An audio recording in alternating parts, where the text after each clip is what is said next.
Hi, I'm Dennis Weiss. I work for Eagle Communications, but today I'm working for Dwight David Eisenhower with Like Ike. Welcome. Gosh, we're in my vacation of the future location right here. You didn't know that, I did like you? that phrase. Tim Reeves, Chelsea Milner, they're here to help us explain what goes on in this room, which is the research room. You're an archive technician? Mm-hmm. Technician. That means you fix things. Okay. Sorta. Okay. She's a technical expert on how to do research at the There we Eisenhower go. Library. Okay, that's great. You know, my son will be sitting in this room this afternoon, I think. He was with the sophomore class that just left here before we came in, and he'll be up at that table that says Middle East, and he's very happy. He told me there's a 150-page CIA report there, and 10 pages of it are redacted.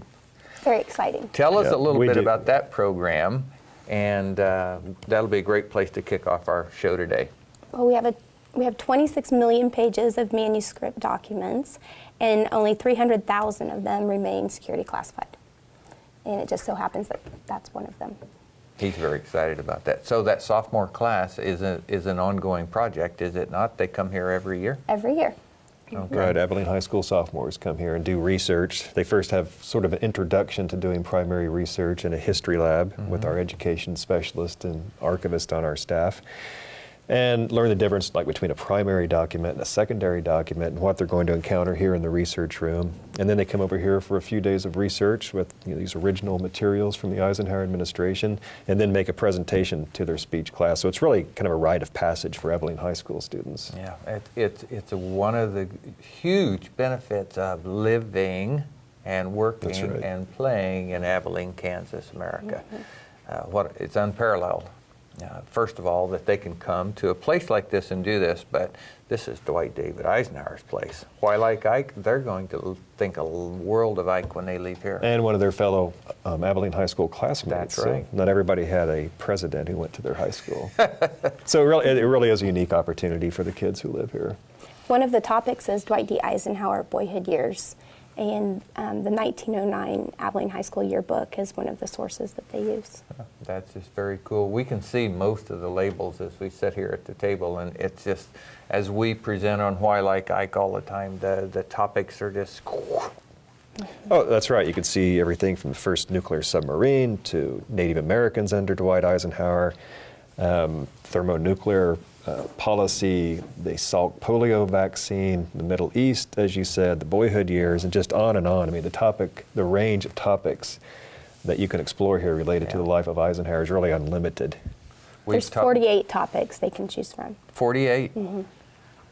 That's outstanding. I see one of the things that we have talked about over and over on this program is how relevant the administration years of Dwight David Eisenhower is to today.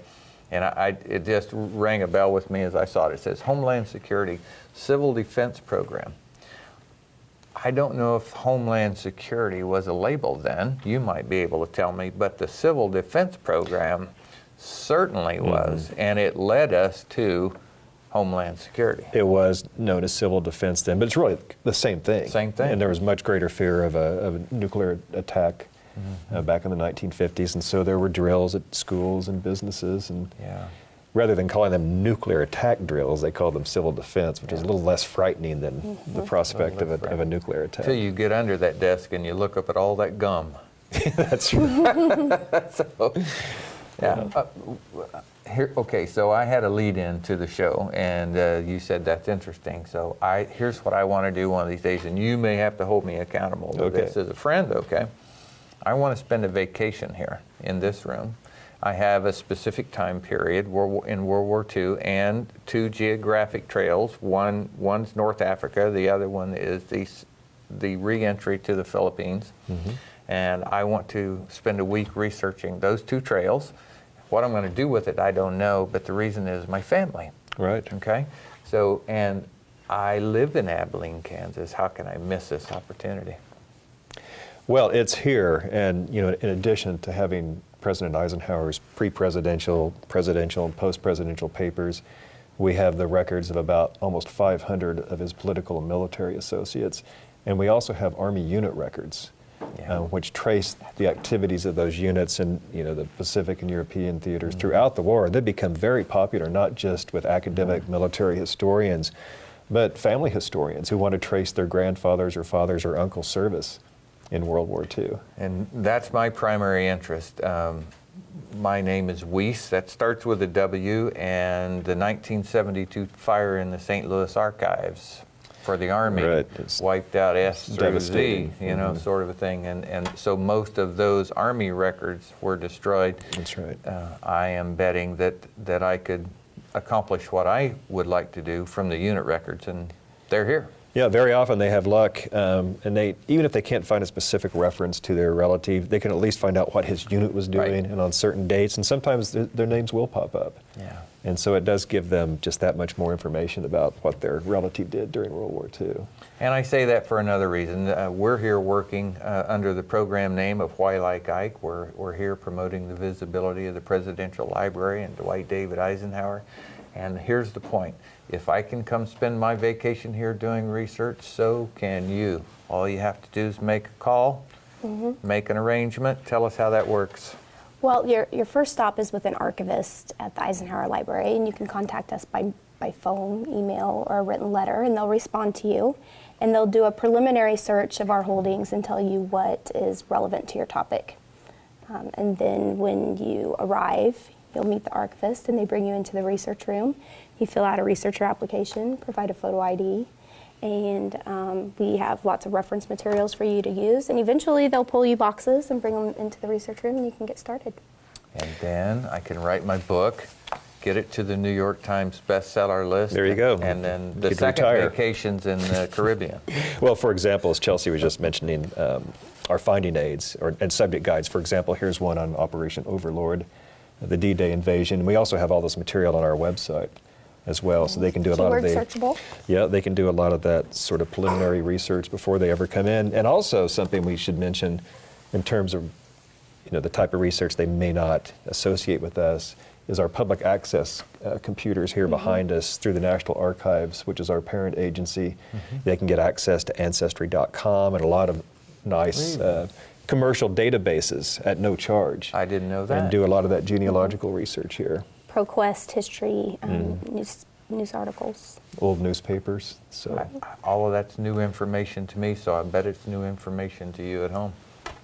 Okay, so how long have you worked in the research room? 14 years. 14 years. Then you have she grew up here, actually. She grew up here. I did. I graduated from Abilene High School. Went straight from the sophomore class to here. Grew up in the research room. Yeah. I did, pretty much. So I remember sitting with Carl Weisenbach one time, and I think he rough numbers, but he said there were 28 books released about Eisenhower in this time frame that we were talking about. And the researchers were at an all-time record that year for researchers. Here's my point. We host a lot of people who come from a long ways away to sit here and do research about the Dwight David Eisenhower years and all of the topics that are available. And they write a lot of books, make movies, Monuments Men. Write books in a lot of different languages. Yes. Yeah, and sometimes the researchers will send us copies of books in Italian, Hungarian, you name the languages. Do you do the review on the Hungarian? Yeah, it's pretty quick since I can't read any of it. But it looks nice. But no, you make a good point. I mean, we get anywhere between 600 and 800 researchers a year. About 25% are from abroad, whether UK, Japan, you name it. They do come from around the world because there is that worldwide interest in his military career, his presidency. The Cold War is still a very active research area. And we have the added advantage, since he did have the military career, about 20 or 25% of our researchers are interested in that aspect. Right. Plus the family historians that we mentioned who want to trace Grandpa's service. So it really is much broader than I think most people would imagine. And I'm always just astounded by the breadth of the availability here, of what you can see, what you can read, and what you can learn.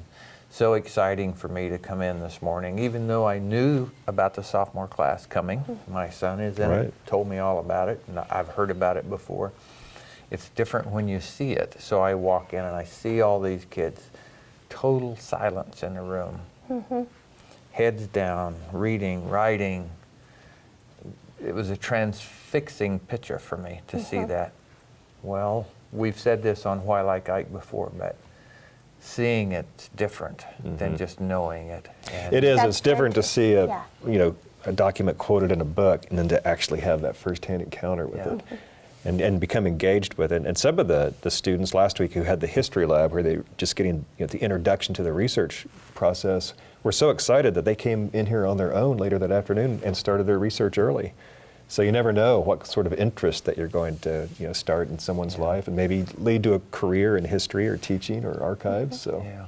My favorite story is Excuse me. retired archivist Jim Wyershoff says that one time he was working with the group, and the student called him over and said, "But this isn't what I read in the book. I'm looking at the document here in front of me, but this is not That's what right. I This read in the book. contradicts. What am I wrong? Am I reading it wrong?" Jim said, "No, you're now the authority on the topic." You're the historian. Yeah, that's a great story. We will never know all of the things that came from these young people that were in the room this morning, and will be again this afternoon. I'm hoping for my son leads to great things. Doesn't every parent? But not every parent has the ability to send their son to the Dwight David Eisenhower Library to do research. And library is kind of a misleading word because we're actually in archives. We have 30,000 books, but our primary mission is the preservation, protection, and providing of the historical documents that are in our holdings. And you have way more than 30,000 pages. Yeah, 26 million or some. Give or take. Yeah. Yeah. And we provide them to researchers in boxes like this. They started out in filing cabinets, and eventually they end up in what we call Hollinger boxes. And this makes it easy to carry. It also has some preservation factors to it. The folders you can see. And our researchers have to use this under observation. Our staff watches them at all times. We're making sure people aren't putting materials into the files to create evidence that supports their topic, or removing them because some of them are very valuable. They have to use an out card to mark the home location of the folder. And then while they're using the materials, everything has to stay flat and completely on the table, and they turn the documents over one at a time. They can't remove it. They can't decide, oh, I'm really interested in this one, so I'm going to set it off to the side here. And in archives, you preserve the context of the materials, so you can see how the decisions were made as time went on. We don't typically take everything that's on China and put it in boxes labeled China. So the Secretary of State's papers are provided to our researchers exactly as they were created. And that's one key difference between a library, as most people understand it, and an archives. The Abilene Public Library, the material is organized by subject. Within an archives, it's organized by who created it. And so we don't take all the records, say, about China from the records of the Secretary of State, the Secretary of Defense, and the President, and combine them all. We keep them arranged to how they were created by those three entities, because that does have meaning. That context has so much meaning. Another thing that's interesting that you can probably see is the pink sheet at the beginning of this file, and that means that at one time a document was removed, probably for either security classification or because of personal information that was included. And so until that information is declassified by the agency that created it, the researcher sees that pink sheet has replaced it, and they can then make a request to have that document reviewed. Yeah, and a placeholder is typically exactly where that document should have been. And Again, maintaining that context and that original order. So It's astounding to a person like myself who does not naturally orient around that meticulous a process.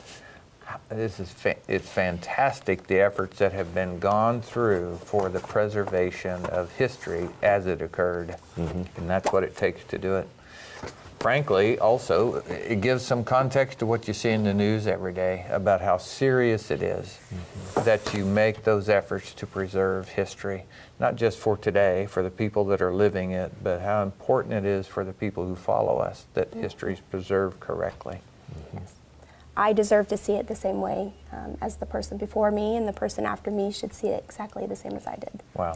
And that the American citizens have as much right to see it as a government official or a professional historian or a well-known writer. Everybody has the same access to these records. And that's very exciting. I don't think too many people think about that every day. I think about Dwight David Eisenhower and his library frequently with my interactions with you, and I certainly don't think about that. Well, that's another good day. point, because most countries don't have institutions like this. In fact, we had a group of Afghanistan students a number of years ago, and they said, you would never have this in our country. The citizens would not have the records, to examine the decisions that their government had taken over the years. Yeah. So that, again, it's unique to the United States and some other Western countries. This great experiment in freedom called the United States of America is truly unique in the world, the history of the world. Maybe we take that for granted because we're here and we have the opportunity to be in this building, but it truly is. There's never been a freer place in the United States of America in the history of the world. There's never been a place where more beneficial things were done for people. Jonas Salk, I'm assuming, The polio vaccine. which, The 8 years of peace and prosperity from Dwight David Eisenhower, those phrases go together. 8 years of peace and prosperity was spread across the world. Not just 8 years of peace and prosperity for America, but America spread the peace and spread that prosperity worldwide. Many of the places today that are now benefiting from that sprang forth after World War II under the Eisenhower administration. the Marshall Plan that began under President Truman. Yeah. Rebuilt Western Europe. So. Very- But it is all related. I mean, from the access to the records to the freedoms that we enjoy, it is all part of our political culture. So what's the hardest question a student has ever asked you? Oh, I never say I don't know. I always say, well, I know how to find out. Okay. I'm an information expert rather than a subject expert. Okay. In other words, it doesn't. There is no hard There is no question. hard question. She just goes and looks. Well, and sometimes there's an assumption that everything that Dwight Eisenhower ever did is recorded. That every letter he ever wrote was preserved from the time he was a child to every person he ever met, that there was a photograph of him taken with that person. Every soldier who drove his Jeep during his Army days. So. I would say it's never fun to demyth the family myth. Their connection to Eisenhower. Yes. Or just not to be able to answer their question, because that's really what we're here to do. And so we always try to at least find, alternate routes they could take perhaps to find an answer if it's not here. And our job is not to interpret the materials. So oftentimes we can provide it, but we can't necessarily answer their question exactly the way they expect us to.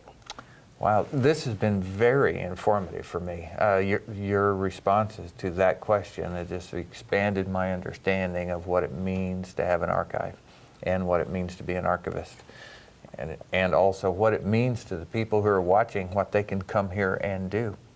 Reiterating, you can come here.